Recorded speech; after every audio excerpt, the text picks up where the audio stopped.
Знать татарский язык с пеленок. В Набережных Челнах прошла олимпиада для дошкольников на знание татарского языка. Формат проведения также был необычным – онлайн. Справились ли малыши с заданиями в нашем сюжете?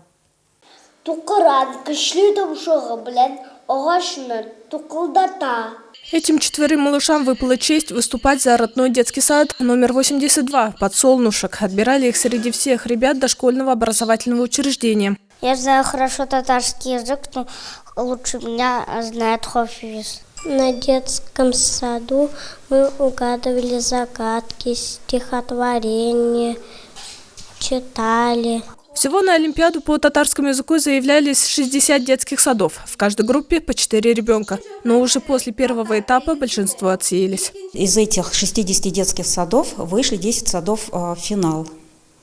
И сейчас уже сегодня проводится финальный этап. Среди этих 10 детских садов мы определим первые, вторые, третьи места, и другим уже будут обозначены номинации. Финальный этап состоял из 3 заданий. Графический диктант, по картинке угадать сказку и автора произведения. По результатам проверок первое место разделили сразу 3 детских сада под номерами 81, 82, 83. На втором месте расположился 130-й, замыкая тройку призеров 104 и 127 детские сады.